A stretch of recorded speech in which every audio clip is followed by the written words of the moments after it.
Broadcasting. I'm Jim Whaley. Few entertainers in the history of the business have managed to achieve quite what my guest on this cinema showcase has achieved. She made literally dozens of great motion pictures. She's been a triumphant success on Broadway. Several of her records have sold over 1 million copies. Her concert stage appearances have been sellouts all over the world. She's written a wonderful best-selling autobiography, and that's just scratching the surface of the wonderful Debbie Reynolds. She's currently starring in the stage version of her triumphant screen musical, The Unsinkable Molly Brown. Join me as I talk with Debbie Reynolds on this Cinema Showcase.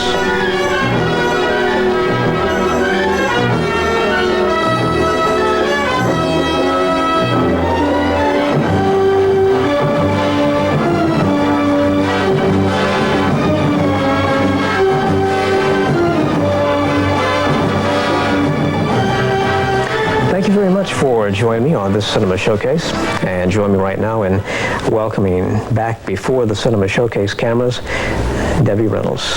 Debbie, it's so good to see you again. Thank you. I don't know how to follow all that. Those words, it's true. I've been around so long. I've done all those things. You see, I feel like that it's my, when you say all of that, I feel like it's my obituary. It's like, this is what she's done. I think I left out a key phrase there, the ever ongoing career. No, I think it's grand. I never thought I'd do any of these things. I've just been really lucky, and I've worked hard, but nevertheless, a lot of that is luck, I think, that, when the fact that my whole life changed from being the average girl and coming into show business. So I've really had a grand time. A lot of people say that it certainly doesn't hurt to be in the right place at the right time and for luck to play a part, but of course if you don't have the talent to back it up, you're not going to last very long. No, it shows up. You have to have the talent, and then you have to work hard. I think a lot of performers that maybe I don't think I had the greatest talent, like Judy Garland had a great voice. I have a few talents that add up to be good, but never did I have one great sound like Judy or others, Sinatra, have one really great talent. Garland had it all. Of course, I happen to be such a movie buff, and I loved Judy Garland more than anybody. Everybody loved Judy as far as, being a fan. I enjoyed Betty Hutton, but she didn't have a great voice. Like Judy was very rare, very unusual talent. That's true. Yeah. Did you get to know Judy at Metro or after she left Metro? Not during. Judy was always a big star at MGM. Then I came there, and Judy at that time had become not well, and she couldn't do Annie Get Your Gun. They brought in Betty Hutton, and they had literally fired Judy Garland, which I think, had the studios been a little more lenient on Judy Garland and Ezio Pinza, they would still be alive today. They were very harsh on, Mario Alonso. Yeah. They were very, because Mario Alonso got a little heavy.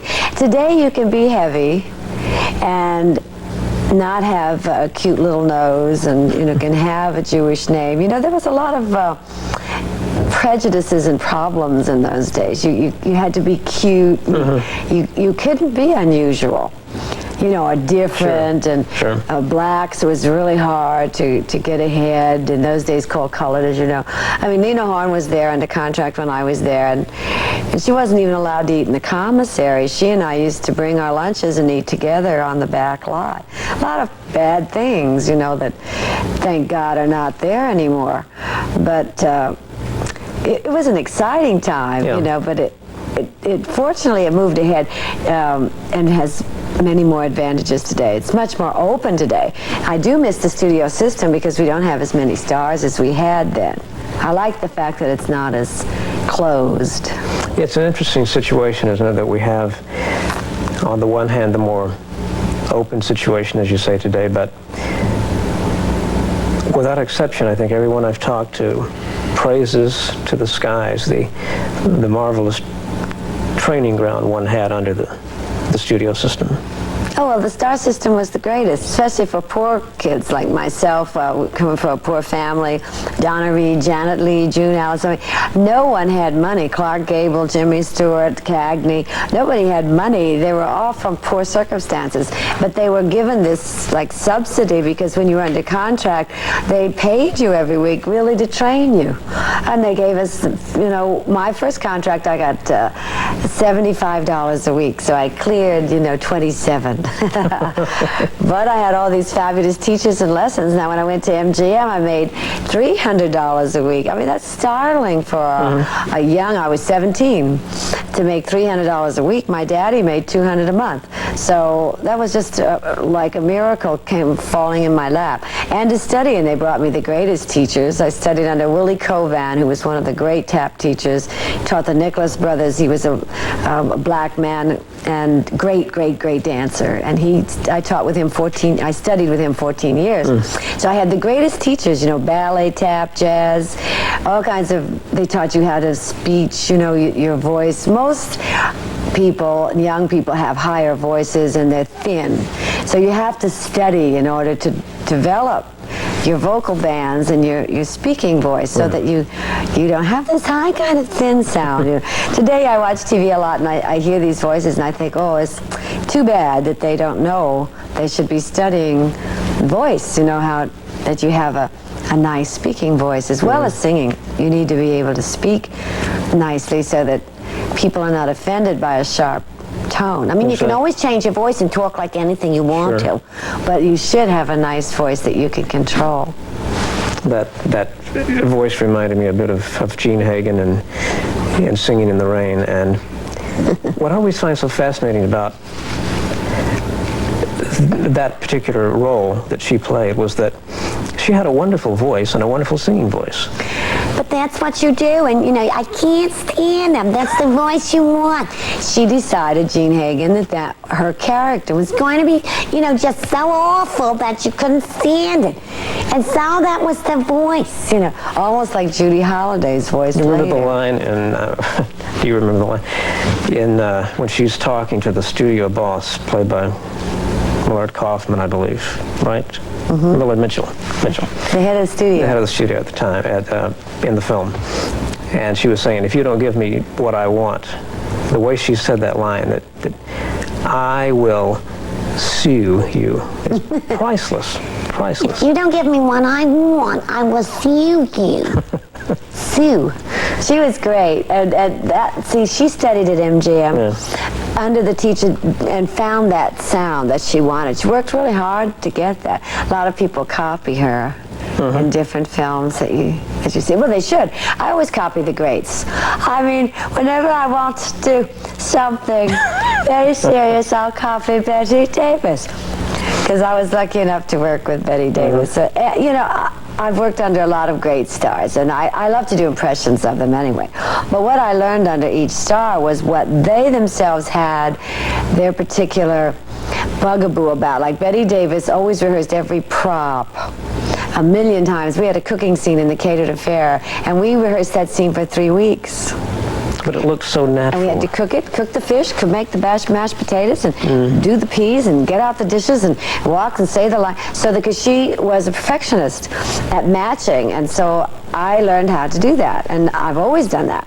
And I hope to pass that along when I teach. I think that you should study those actors and actresses that you admire and steal everything you can. Because it's not stealing. I mean, it's really learning. It's like going to school. I mean, you can't study under those great actors and actresses. I mean, Katharine Hepburn doesn't whole class. I wish she would. Yeah. I wish Betty Davis would teach. It's getting late now, you know, and it's a shame. But I ran movies every night at MGM. Every movie, everybody, everything, and studied every move, every hand move, everything they did. I want to talk some more about MGM and what they call the golden age, but I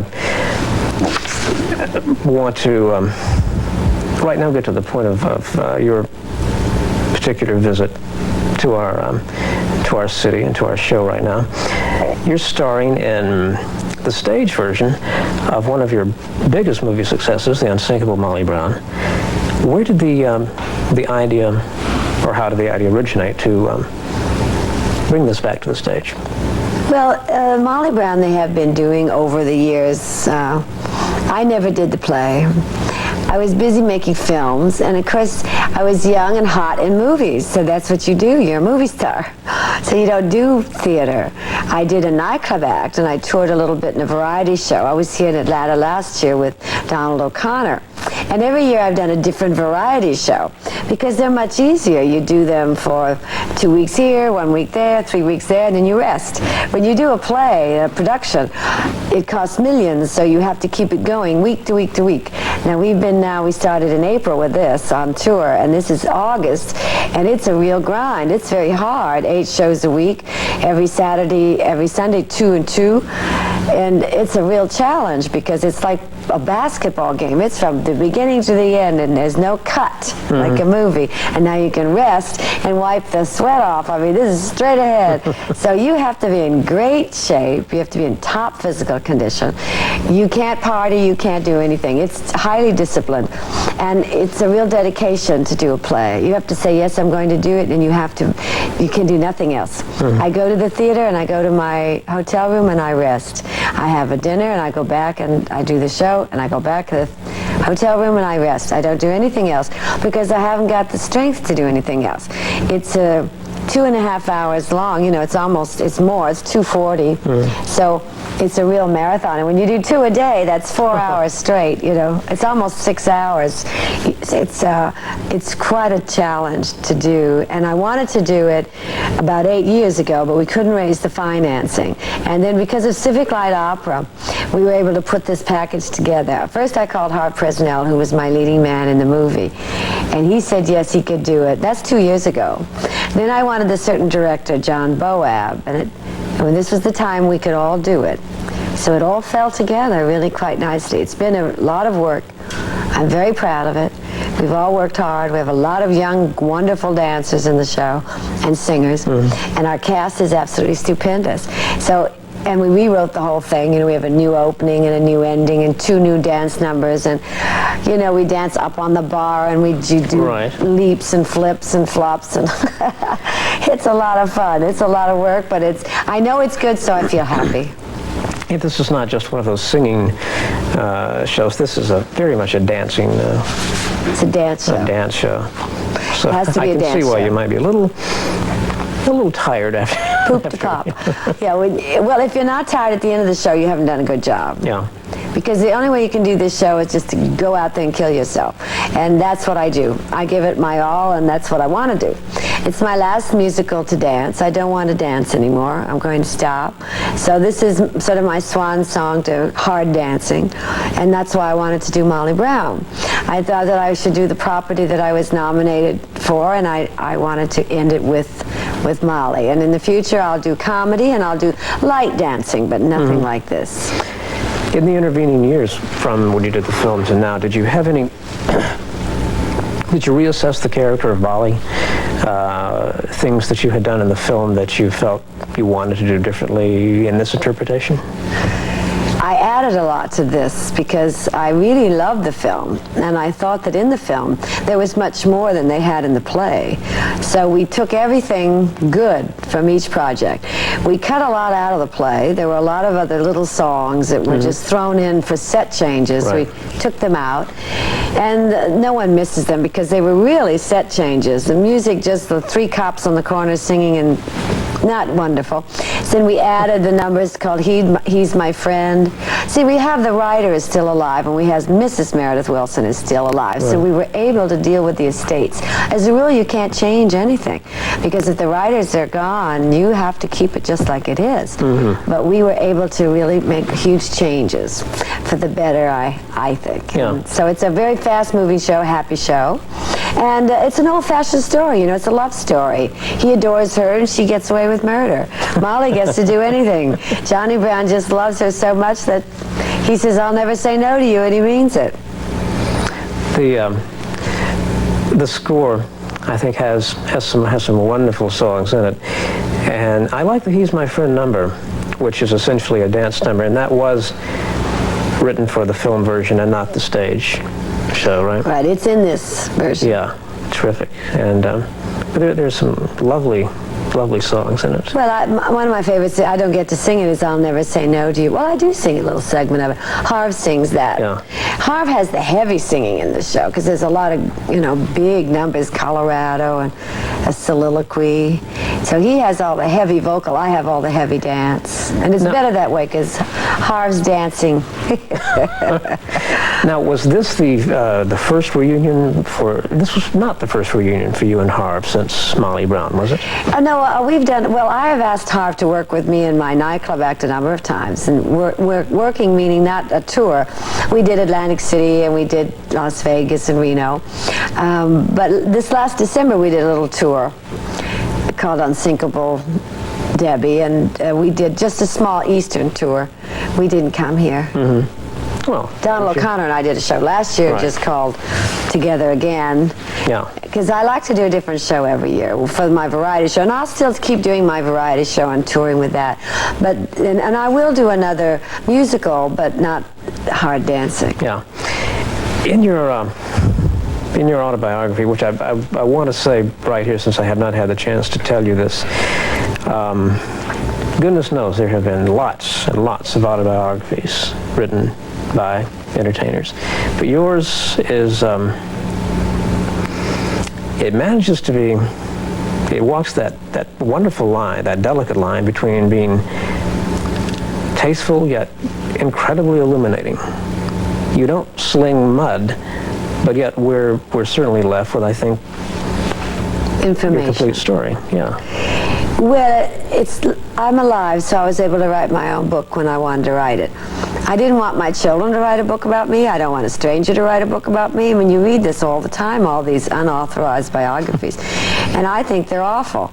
And I certainly didn't want my life to be written up, especially the parts of it about Eddie and Elizabeth and Debbie and, you know, and my problems. I didn't want someone else to be writing what I felt about it. How dare they? Yeah. So my daughter laughingly said, "Mother, you should name it Money Dearest instead of Mother Dearest, or Singing in the Pain." Actually, I said, I think that's very funny, but a little cocky. So I just titled it Debbie, My Life, as a matter of fact.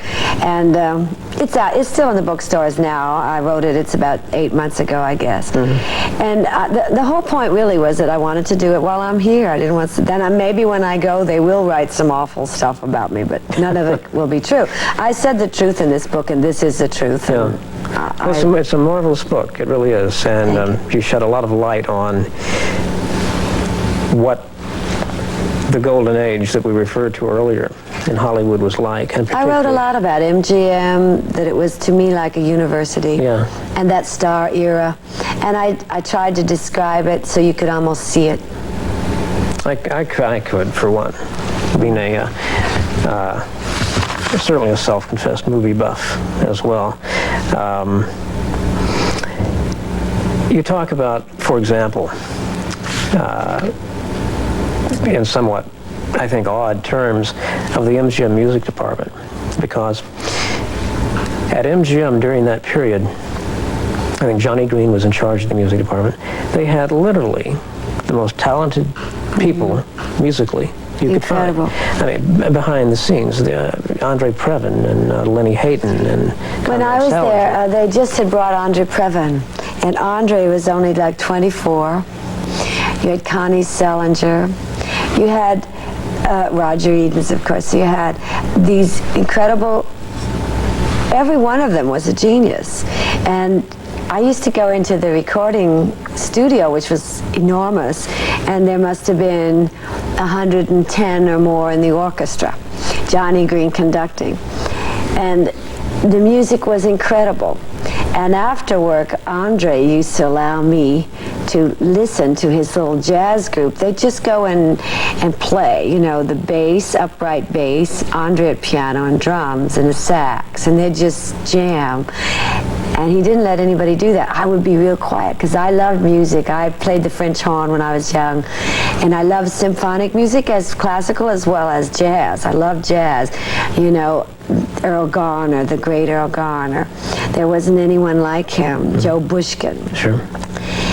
And they're still greats, you know, and the young people today recognize that they are. And some of them are still with us, which is great.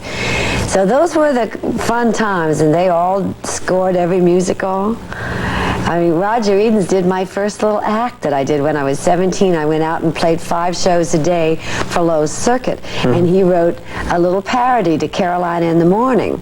You know, nothing could be finer than to be in Carolina. And he wrote a little opposite parody called Nothing Could Be Finer Than to Be in Carolina in the Morning When the Dawning Breaks. And he wrote a double, like an Abba Dabba song, you know.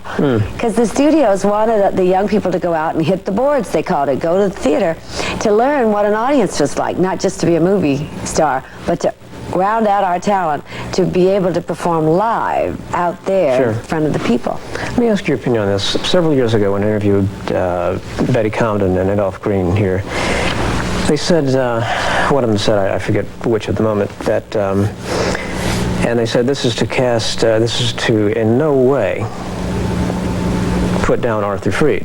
But they said that if there was one person at MGM who could and literally did do everything musically, it was Roger Edens. Would you agree with that? Oh, Roger Edens was an unrecognized genius. He was recognized amongst other musicians, but his name isn't famous out in the world. But the man that wrote Moses supposes his toes are roses, and the man that wrote Dear Mr. Gable, I am writing this to you. He was an incredible talent. When he died, it almost went unnoticed. Yeah. And all of his tapes were, I don't know what happened to all of his things, because, you know, I was young and I wasn't aware in a way that it was the end of a golden era. And I don't think a lot of people were. So I'm not sure what happened to all of Roger's memorabilia. Now, what was his function on the film of Molly Brown? Well, he was in charge of all of the music as far as putting it together, making sure. After all, Meredith Willson was still alive, so he didn't write the music, and there was no need for special lyrics like Singing in the Rain, which was totally a takeoff of Hollywood. So he had a field day on that one, didn't he? And most MGM musicals, he had an open hand to write any parodies or any kind of special lyrics, whereas on Molly Brown, it was Meredith Willson who did it. But he was in charge of overseeing it to make sure that it was tastefully done. Yeah. We only have a few minutes left. This half hour has gone by so quickly, but I want to ask you That's because we both love movies and we're buffs, you see. Some of your brief comments of some of the people you've worked with. I find it, in a sense, astonishing when I read in your autobiography that Gene Kelly was not at all initially thrilled when he learned that you were to be his leading lady in Singing in the Rain. Now, his version is that he picked me and that he decided I was going to be in the movie. So you see, his book will have a whole other version. He'll say, Debbie wrote that, but it's not true, that I really picked Debbie. So you're going to have, Gene's version is he picked me, my version is that Mr. Mayer did. All I know is I'm happy I was in Singing in the Rain. Exactly. Gene is a terrific guy. You know, he's a taskmaster and he's really a disciplinarian.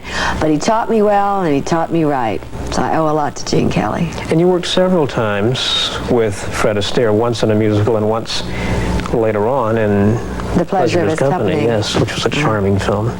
Yes, I thought he was wonderful in that picture. It has a delightful daddy role.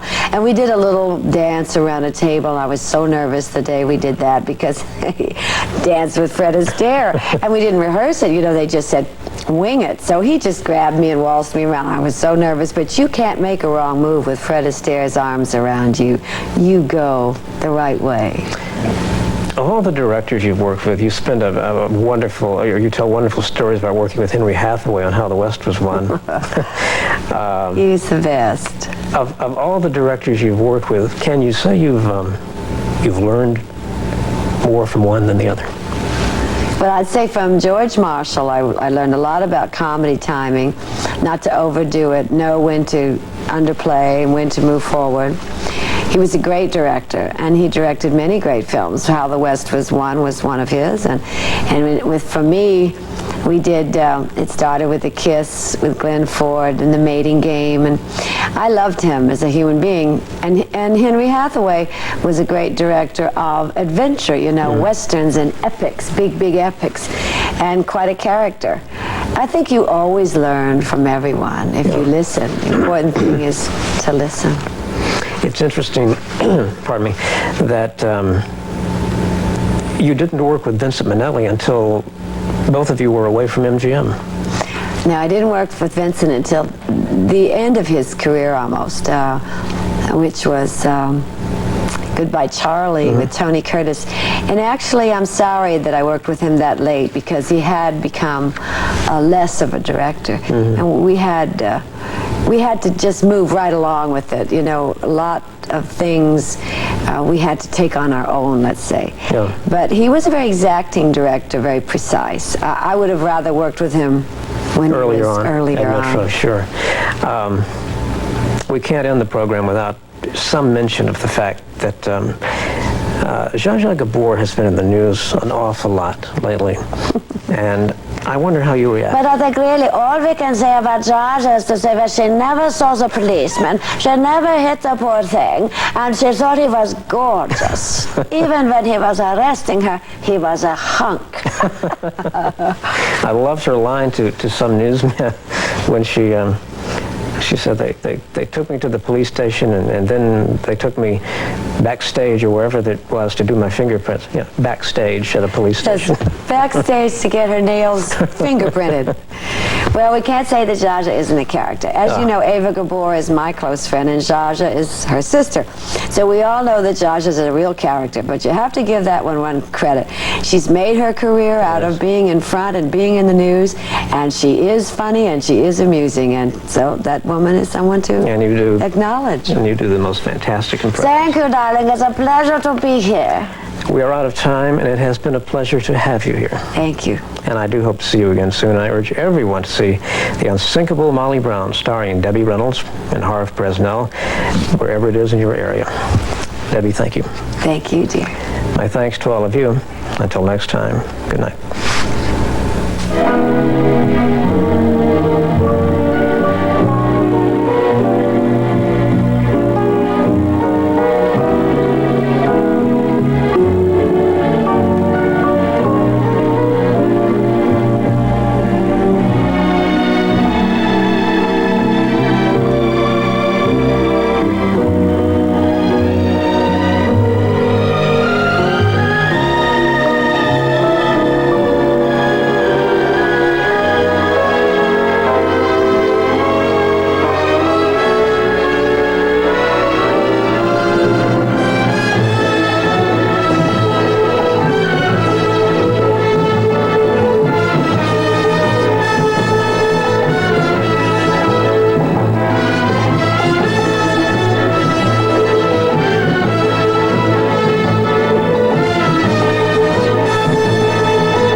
You're watching KOCE 50, Huntington Beach, Orange County, celebrating 20 years.